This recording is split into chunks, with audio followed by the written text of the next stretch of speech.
com vocês. Vou colocar meu celular aqui para não incomodar. Bom, muito legal ter vocês aqui para falar um pouquinho sobre o que a gente quase não conversa, que é a questão do futurismo estratégico, né?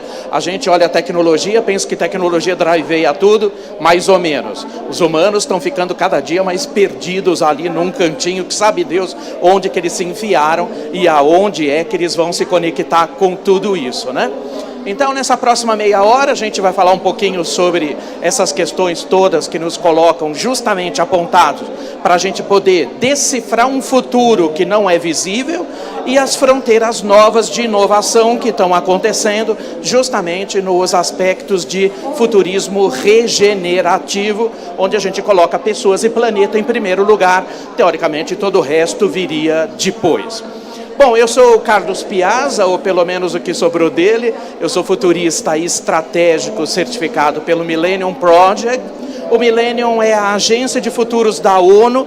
Trabalho bastante próximo a todas as grandes 15 questões planetárias que estão colocando a gente sob júdice nessa coisa maluca que a gente assiste, que parece que o planeta virou do avesso. Essa é a sensação que você tem também? Ou é uma sensação que só eu tenho? A gente acorda todo dia, meu Deus, tiver um calor que ultrapassou os registros de 700 anos atrás. Tudo que a gente está vendo, né, de mudança climática extrema, tudo isso tem a ver com a incidência bastante forte do núcleo centrado no ser humano. Isso significa que desde lá da Idade Média, quando a gente saiu da Idade Média e veio um pouquinho para cá, para a Idade Moderna, o homem vem sendo sistematicamente o centro absoluto de tudo.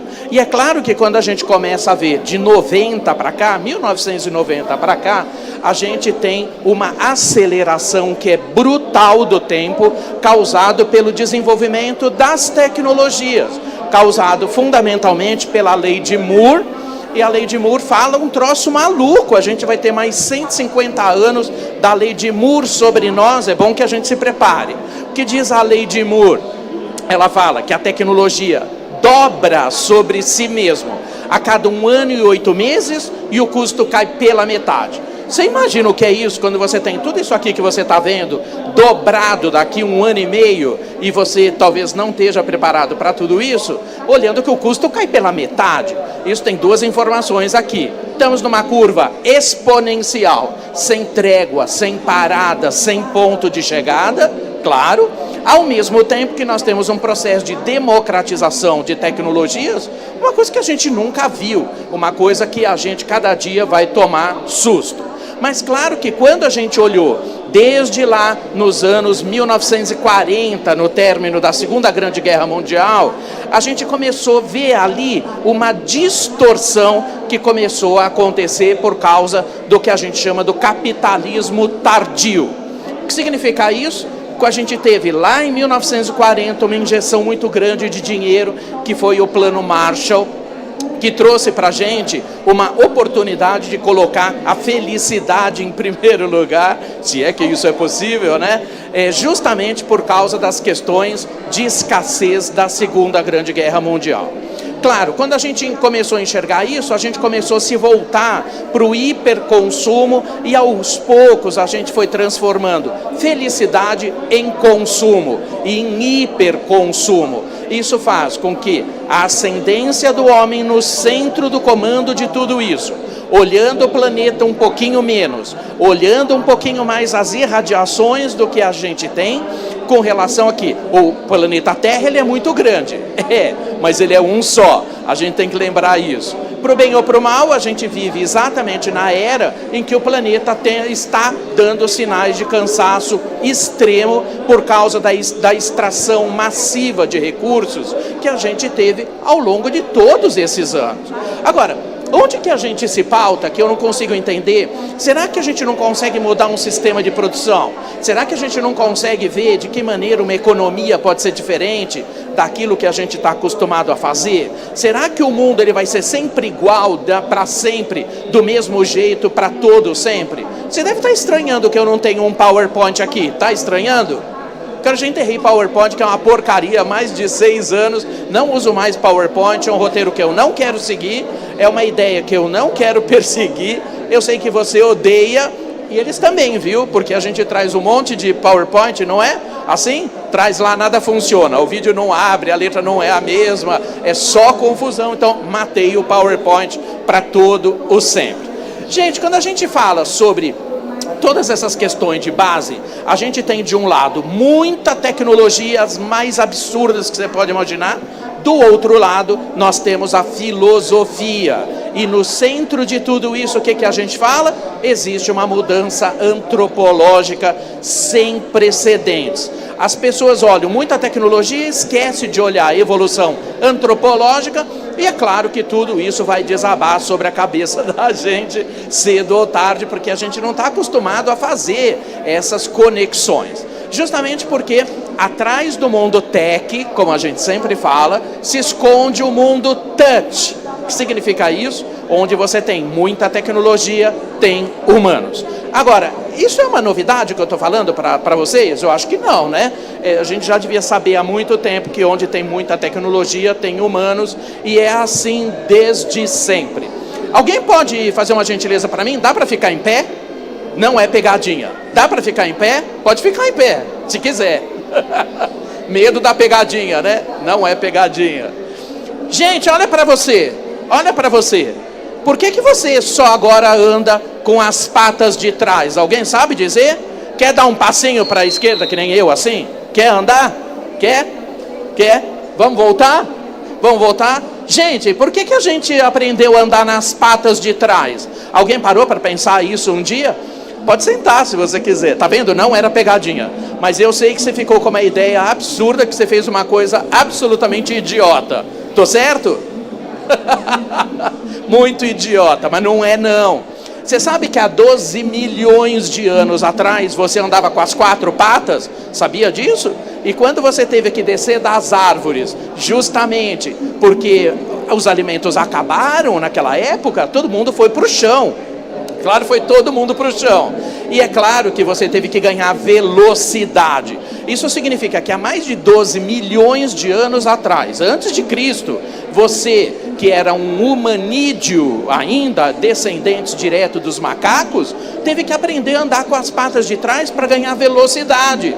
Porque no chão, você era uma outra criatura que você não era em cima das árvores. Mesmo porque lá embaixo você vira comida dos outros, né? Daquele monte de bicho grande que tinha naquela época.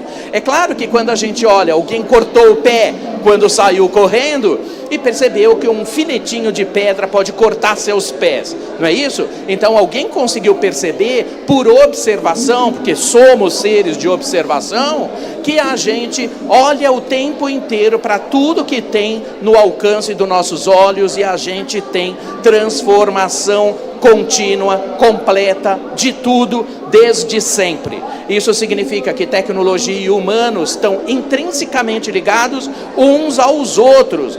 E isso a gente nunca deveria perder de vista, justamente porque as pessoas sempre falam, mas as tecnologias que vêm, tudo que você está vendo, daqui a um ano não existe mais, a gente já está num outro paradigma.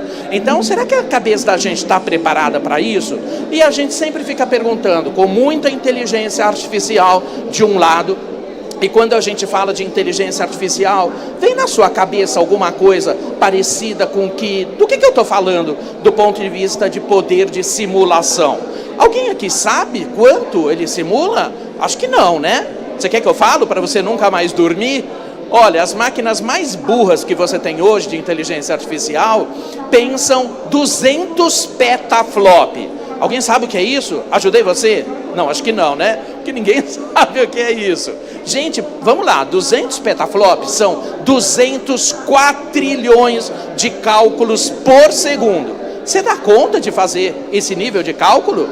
Isso porque a gente está na inteligência artificial narrow, ela é burra, ela é estreita. Quando a gente vai para a superinteligência artificial, isso se multiplica por 800. E isso significa que a gente tem que olhar sistematicamente, a cada ciclo evolutivo, qual é o lugar dos humanos no meio de tudo isso. A gente não consegue saber, porque a gente também está num ciclo de aceleração muito intenso sobre a gente. E é claro que quando a gente fala sobre as questões do tempo, será que você está acostumado a lidar com esse tempo hiperacelerado que a gente vive hoje? Ou será que quando eu acordo na segunda-feira eu estou devendo o mês inteiro? Isso acontece comigo ou acontece com você também? Acontece com você também? Então já fico mais feliz que não é só comigo. Diga uma loucura que a gente não dá conta, porque às vezes a gente não tem nem tempo de pedir ao tempo um pouco de tempo para que o tempo ressignifique o tempo para a gente. A gente está correndo que nem um bando de malucos, não sabe nem porquê, não sabe para onde, não sabe nada.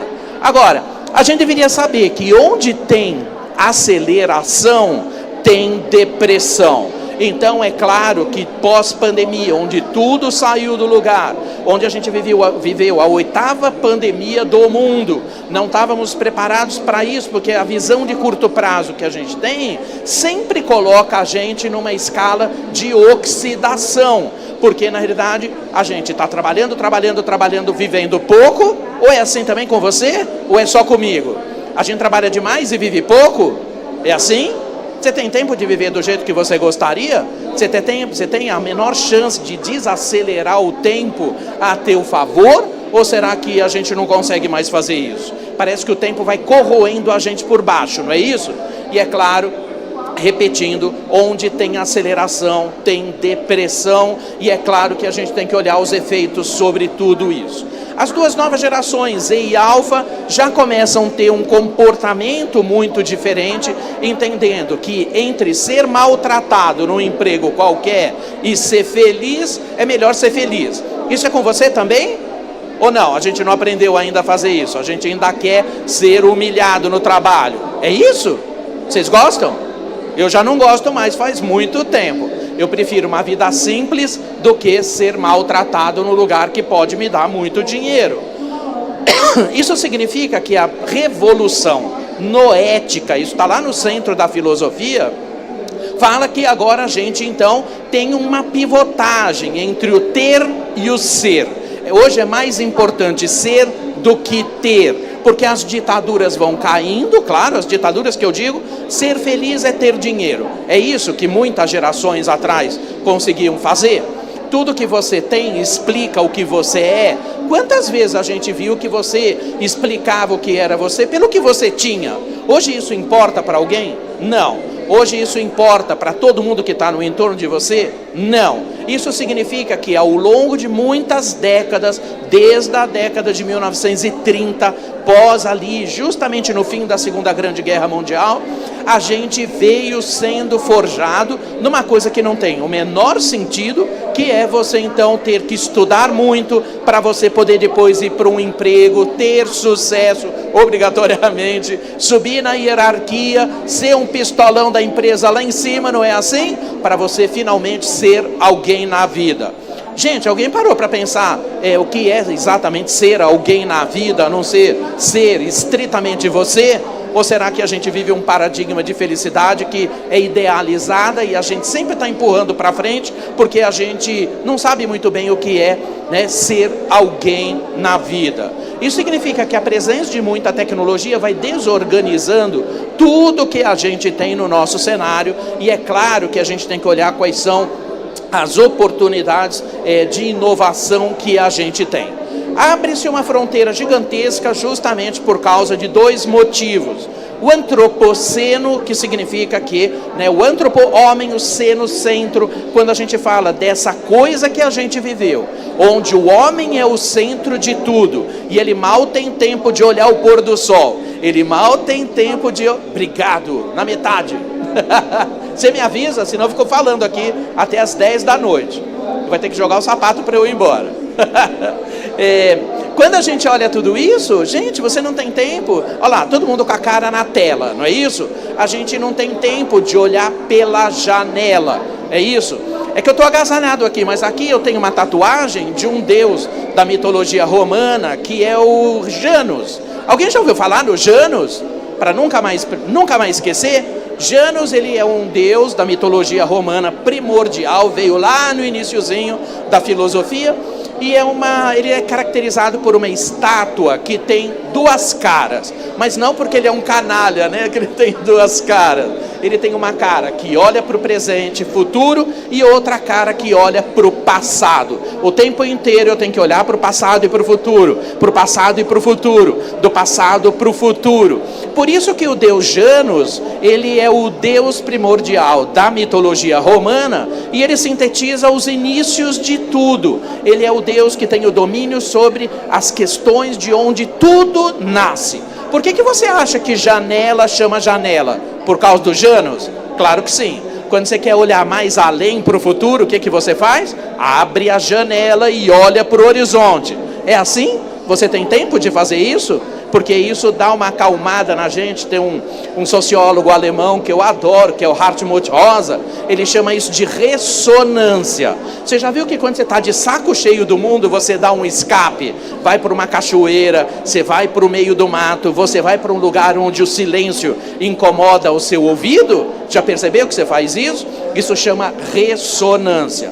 E a gente deveria fazer isso toda hora que a gente se sente por aqui de coisas para fazer, por aqui de tarefas que a gente não consegue nem saber se a gente vive ou se a gente está sobrevivendo ou se a gente está sendo arrastado por uma questão que a gente não parou muito bem para olhar tudo isso.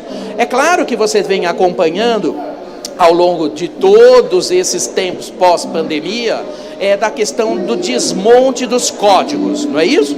Você agora trabalha em casa como se eu não pudesse trabalhar em casa. Você trabalha de qualquer lugar do planeta, você não precisa mais trabalhar num emprego ali, porque isso é uma característica fordista, isso é de 1850, as pessoas não conseguem mudar esse paradigma.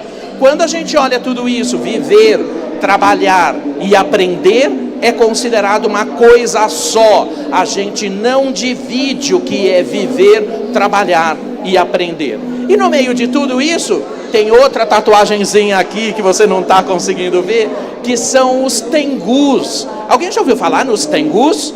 Tengus são goblins. Já ouviu? Yes! Ninguém sabe o que é um tengu. Você sabe o que é um tengu? Quer falar? São os goblins das montanhas do Japão. Ele está lá na mitologia japonesa e ele tem um monte de formas diferentes.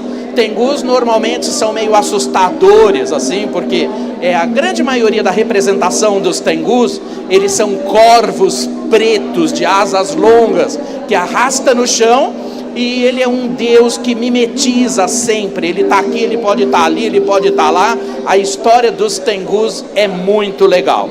Mas os tengus, ele tem uma coisa que a gente funde com a tecnologia hoje, justamente para provocar você, que os tengus, eles antipatizam com quem não seguem as 3 leis de Dharma. O que significa isso? Significa que você tem alguma coisa que é só seu, que é absolutamente indivisível, que você não consegue ter 2 humanos no mundo com a mesma característica sua. Esse é o primeiro ponto. Segundo ponto, quando você olha essa indivisibilidade que você tem, existe alguma coisa neste mundo que só você consegue fazer e ninguém mais. O duro é descobrir o que é isso que você faz e que só você no mundo pode fazer. Terceira lei de Dharma, que os tengus antipatizam, é com quem não coloca-se à disposição de melhorar a própria humanidade. Isso significa que quando a gente moe tudo isso, a gente está falando de propósito. Você já achou o seu propósito? Ou não? Você sabe que quem tem propósito faz tudo de propósito, né? Não faz nada por acaso. Já entendeu isso? Portanto, aonde mora o seu propósito? Alguém consegue me dizer? Você que conhece os tengus, você sabe aonde mora seu propósito? Aonde mora? Ai meu Deus, vão tudo pro divã, né? Tomar Rivotril litrão, né? Depois... Aonde mora seu propósito? Meu Deus, um bando de gente tudo perdido. Aonde mora o seu propósito? Na sua pior indignação. Você é indignado pelo quê? Se você não consegue mostrar a sua indignação, você não está pronto para enfrentar esse mundo de doido que a gente está olhando. Obrigado, porque a gente vai colocando coisa, mas a gente vai, e a gente vai, e a gente vai. Mas hoje, quando o propósito grita o seu espaço, você faz de propósito tudo aquilo que você faz? Ou você está sendo levado por algo que não explica muito bem o que você quer? E isso hoje, você ter uma certeza muito grande, significa que quando a gente coloca pessoas e planeta em primeiro lugar, olhando justamente, e você pode depois ler um livro que eu recomendo bastante para você, cai na prova, tá? Porque meus alunos perguntam, né? Prof, que cai na sua prova? E eu falo, lágrimas, muitas, né?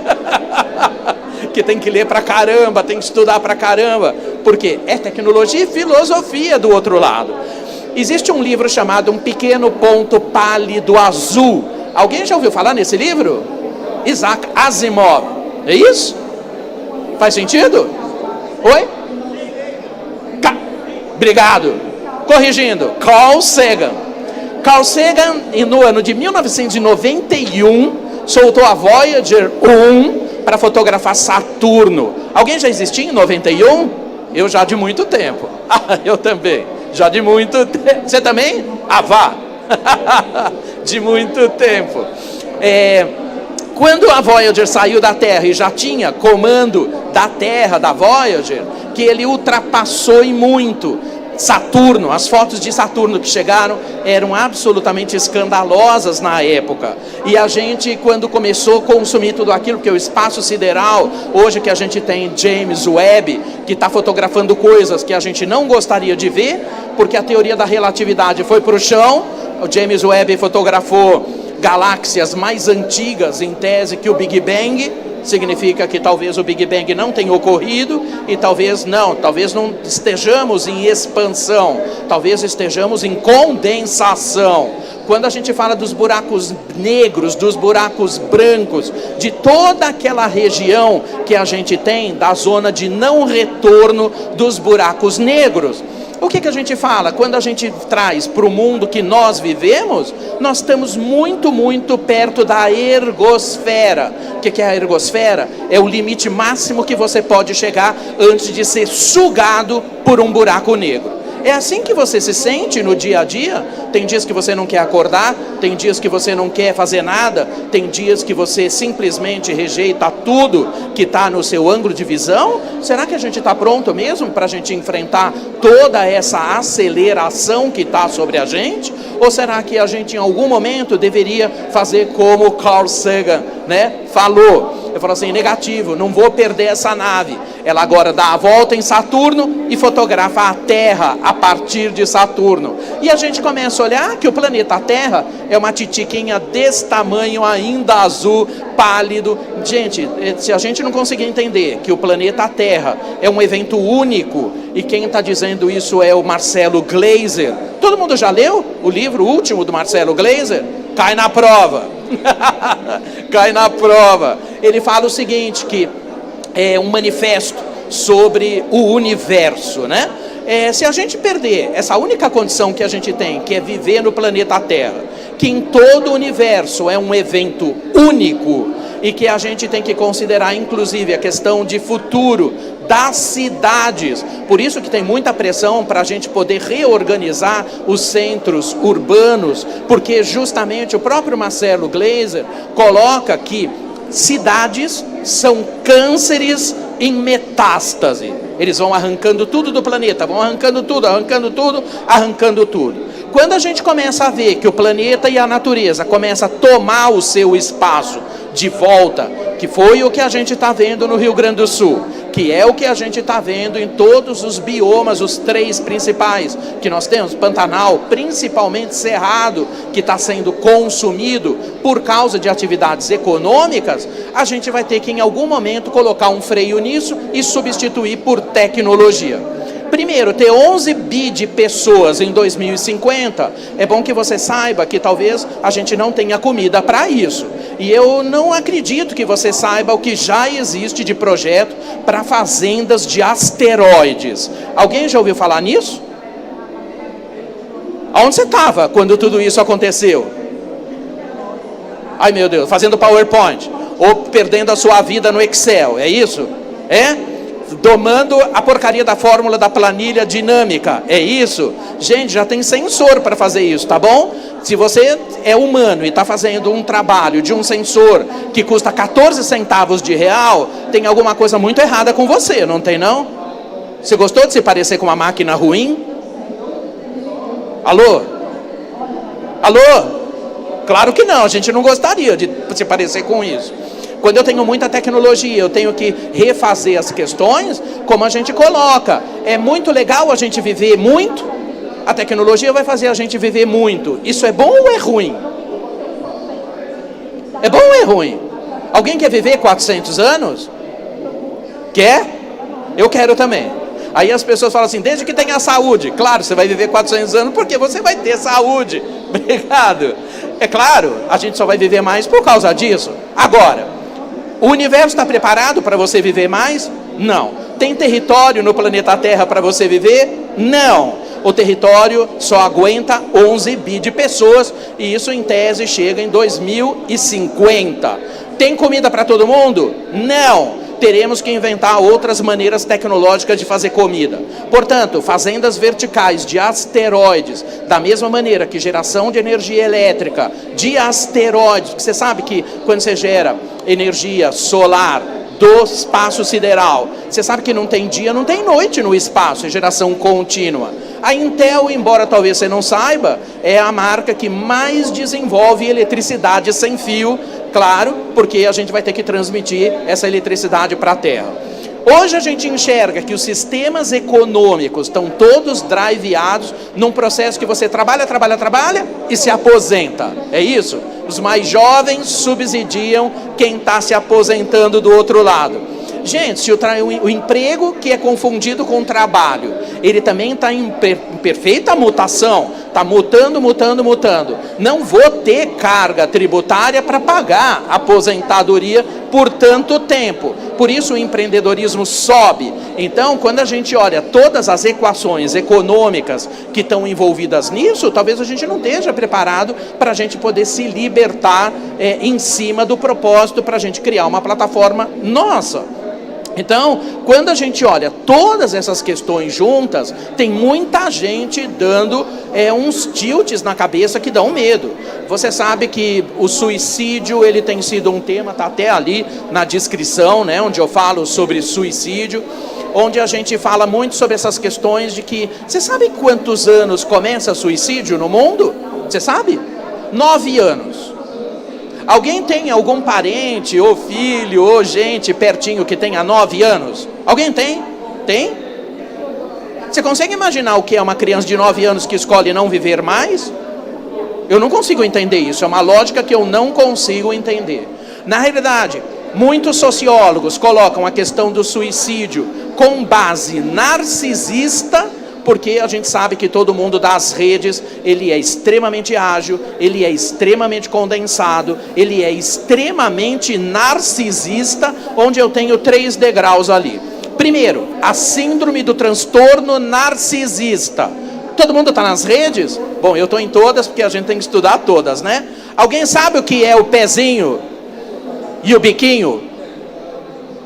Alguém me explica o que significa isso? Narcisismo! Meu Deus, narcisismo! E aí você vai ver as figuras, você deve ter muitos nas suas redes, salvo engano, a menos que eu esteja muito enganado.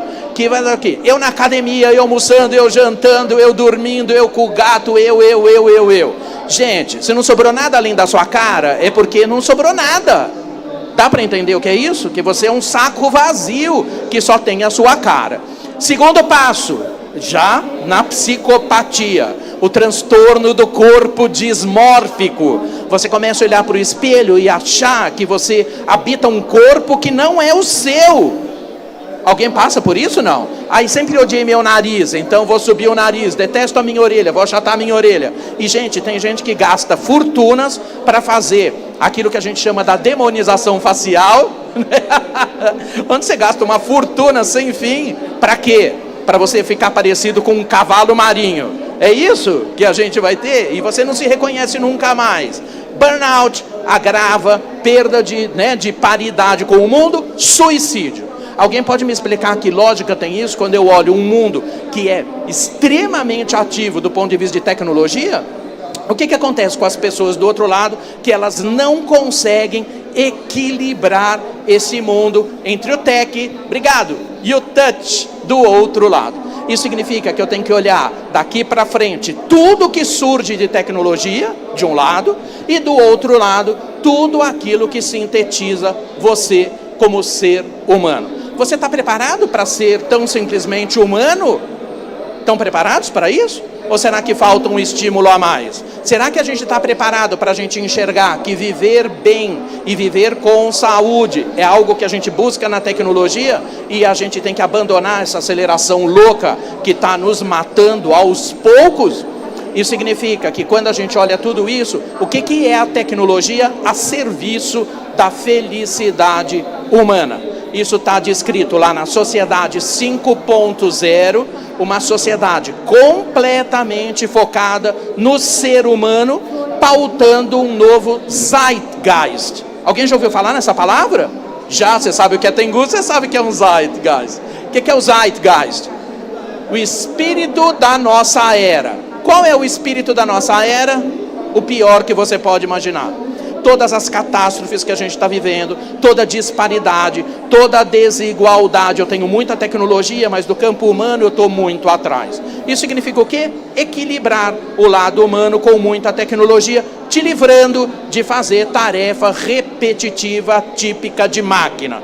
Isso significa que a gente já não vive mais em eras industriais. Isso significa que nós estamos vivendo a 7ª revolução cognitiva dos sapiens, que nos joga como neo-humanos. Nós temos que aprender a lidar daqui para frente com todo o volume de dados que a gente tem disponível para que a gente possa recriar um novo Zeitgeist e olhar qual é então o espírito do próximo tempo que coloca pessoas e planeta em primeiro lugar. Esse era o recadinho básico que eu queria trazer para vocês. A gente tem muito pouca oportunidade de discutir esses ângulos normalmente, porque a gente só fala de tecnologia, de tech,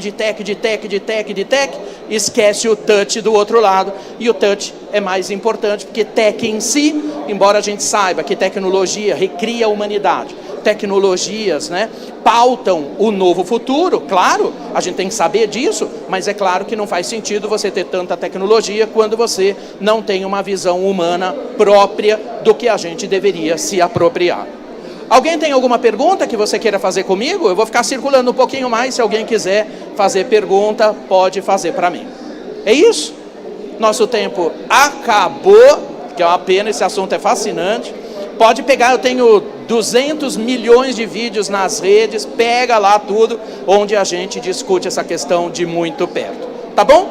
Obrigado, ou bem feito por vocês terem vindo, e a gente se cruza por aí. Obrigado!